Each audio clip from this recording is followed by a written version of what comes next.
छत्तीसगढ़ के पंडरिया की विधायक भावना बोहरा ने प्रेस कॉन्फ्रेंस कर कांग्रेस पर हमला बोला है। भावना बोहरा ने कहा कि इंडिया गठबंधन की सरकार ने जमशेदपुर के लिए कुछ नहीं किया। आज भी यहाँ के स्टूडेंट्स को उच्च शिक्षा के लिए बाहर जाना पड़ता है। आप देख रहे हैं हमारा YouTube news channel fifth pillar.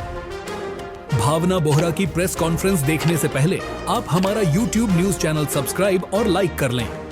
देखें भावना बोहरा ने और क्या कहा। से मेरा आना हुआ है और छत्तीसगढ़ पंडरिया विधानसभा से मैं विधायक और मुझे सौभाग्य है कि झारखंड की धरती पर मुझे दोबारा पहली बार गोड्डा लोकसभा चुनाव में मेरा आना हुआ और सभी झारखंड के विधानसभा चुनाव में क्लस्टर प्रभारी के रूप में मुझे जमशेदपुर महानगर का प्रभारी बनाया गया, जिससे पूर्वी पश्चिमी विधानसभा दोनों आते हैं। और आज हम पूर्वी विधानसभा में कार्यालय में बैठे हुए हैं और विषय झारखंड में मुझे लगभग 2.5 महीने यहाँ पे आए हो गया है। 29 अगस्त से लेकर के आज का दिन अगर मैं ले लूँ ऑलमोस्ट 2.5 महीने मुझे यहाँ पे हो गए। और पिछले 2.5 महीनों में जिस तरीके से मैंने झारखंड का जो माहौल समझा है, देखा है, ना सिर्फ वो एक भाजपा के जनप्रतिनिधि के रूप में बल्कि एक महिला होने के नाते भी मैंने समझने की कोशिश की यहाँ के विषय हैं क्या क्या मुद्दे हैं। जिस तरीके से मैंने बहुत नज़दीक से चीज़ महसूस की है, सबसे पहले क्योंकि महिला हूँ तो महिलाओं के संदर्भ में ही पहले मैं बात करूँगी। सुरक्षा को लेकर के जो महिलाओं के बीच में जो भाव है, जहां हम बैठकें लगातार ले रहे हैं, सभाएं ले रहे हैं, जहां भी बच्चियों से मिलने का अवसर मिल रहा है, सुरक्षा के विषय में बच्चियां हमेशा बात करें तो मुझे लगता है कि झारखंड में महिला सुरक्षा को लेकर के बहुत बड़ा विषय बना हुआ है।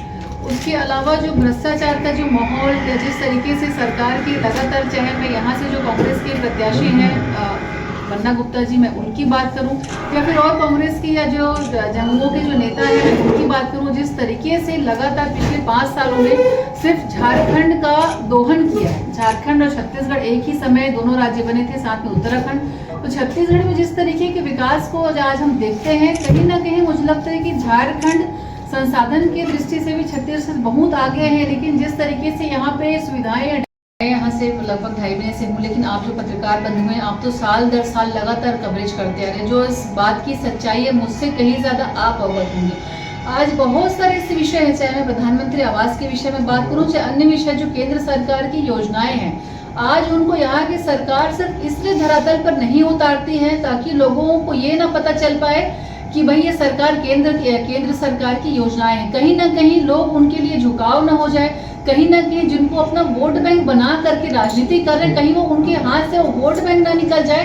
तो सबसे बड़ी जो विडंबना है वो ये है कि जनता के भविष्य के बारे में ना सोच करके सिर्फ खुद की और खुद के परिवार की राजनीति चमकाने के लिए जिस तरीके से केंद्र की योजनाओं को यहाँ से अछूता रखा गया यहाँ की सरकार के द्वारा, मुझे लगता है बहुत बड़ा विषय, चाहे बालू का विषय ले लें, जिस तरीके से लगातार बालू की जो बातें आ रही हैं, जो बहुत सारे ऐसे विषय झारखंड में, तो मुझे लगता है कि कहीं ना कहीं आप जो पत्रकार बंधु लगातार इस विषय पे कवरेज कर रहे हैं, आपको भी इस बातों की सच्चाई पता होगी। देखिए, हर सरकार की अपनी प्राथमिकताएं होती हैं। मैं आपको एक उदाहरण बताना चाहूँगी। छत्तीसगढ़ जहाँ से मैं आती हूँ, इसके पहले वहाँ कांग्रेस की सरकार थी। मैं ये नहीं कहूँगी कि अपराध का बिल्कुल जीरो पे आ गया था, लेकिन ये कहूँगी कि जहाँ पर अपराधियों को शय मिलता है वहाँ पर वो अपराध और तेजी से फलते फूलते। छत्तीसगढ़ में जब 5 साल कांग्रेस सरकार थी तो वहाँ भी जहाँ कांग्रेस की सरकार है या उनका गठबंधन है, हर जगह स्थिति जनता की यही है।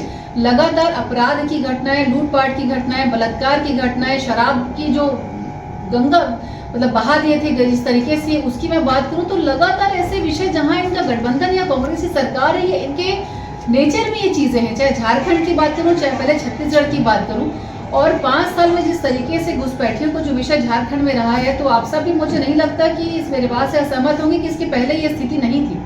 आज जिस मैं बताना चाहूँ, जब हम आज सभाएं करते हैं अलग अलग, तो कई क्षेत्रों में ये कहा जाता है कि दीदी हम इस क्षेत्र का दौरा नहीं बनाएंगे। मैंने पूछा क्यों नहीं बनाएंगे आप? वो उनका कहना है कि वहाँ पर जाना सेफ नहीं है। तो मैं आपको कहना चाहूँगी कि जब हम सिक्योरिटी के साथ हम रहते हैं और हमारे जैसे महिलाओं को जब उनके साथ सिक्योरिटी, उनको जब ये बोले कि जाना सुरक्षित नहीं, तो मेरी आम बहनें जिनको 1000 बार उस क्षेत्र में काम पड़ता होगा, वो कैसे उस क्षेत्र में जाएंगे? तो आप सोचिए, जो सुरक्षा की भावना है या जिस समाज की हम सडनली एकदम बढ़ने की बात करते हैं, जनसंख्या जिनकी बढ़ने की बात करते हैं, वो आसमान से तो नहीं आए हैं। कहीं ना कहीं से उनके लिए रास्ता बनाया गया, कहीं ना कहीं वो बॉर्डर उनके लिए खोला गया जिससे उनका वोट बैंक यहाँ बढ़ सके, उनकी संख्या बढ़ सके। वरना हम जमशेदपुर जहाँ बैठे हैं, इस जमशेदपुर को तो मिनी भारत के रूप में हम जानते हैं। जड़िया समाज की बात करूँ, चाहे बहुत सारे समाज हैं, चाहे मैं ब्राह्मण समाज की बात करूँ, राजपूत समाज की बात करूँ, सबका एक यहाँ पे गढ़ है मिनी भारत के रूप में हम जानते हैं। आज उस मिनी भारत का स्वरूप क्या होते जा रहा है? क्या उस मिनी भारत को या उस झारखंड को क्या हम पश्चिम बंगाल बनाना चाह रहे हैं, या उस झारखंड को क्या हम मणिपुर बनाना चाह रहे हैं? जिस तरीके से यहाँ की जो स्थितियाँ हैं वो वाकई में बहुत डराने वाली है, और सारी परिस्थितियों का जवाब जनता अपने वोट के रूप में 13 तारीख को और 20 तारीख को देने वाली है। और 23 तारीख को जब रिजल्ट आएगा तो मुझे लगता है कि आज हम प्रेस वार्ता करें तो कहीं ना कहीं ये बात खुलकर सामने आएगी कि शायद हम जो बात बोल रहे थे, इस बात की उत्सुकता थी कि मैं एक बार एमजीएम हॉस्पिटल जाकर देखूं कि वहाँ पे जो मैंने सुन रही हूँ क्या वो सच्चाई वही है। मैंने बहुत लोगों से इस बारे में चर्चा की, उन्होंने यही कहा कि पिछले 5 साल में जो स्थिति बदतर हो गई है, वहाँ उस परिसर में घुसना पसंद नहीं करता है। कोविड का समय आपको याद होगा, हमारे यहाँ के जो स्वास्थ्य मंत्री हैं, जिनके हाथ में कोविड के समय में पूरी बागडोर क्षेत्र की होनी चाहिए थी, एक एक व्यक्ति को टीका लगना चाहिए था, जिस क्षेत्र के वो निवासी हैं, जहाँ के वो विधायक हैं, उस क्षेत्र की चिंता न करते हुए कोविड समय में जिस तरीके से जो धांधली हुई है आप सबके सामने है। और एक तरफ केंद्र का नेतृत्व, हमारा मोदी जी का नेतृत्व है, जो हर एक अंतिम व्यक्ति तक के पहुंचने की चिंता की कि व्यक्ति को कोरोना का टीका लग सके। वहीं यहाँ के स्वास्थ्य मंत्री ने जिस तरीके से कोविड काल में पॉकेट भरने का काम किया, वो किसी से छुपी नहीं है वो बात।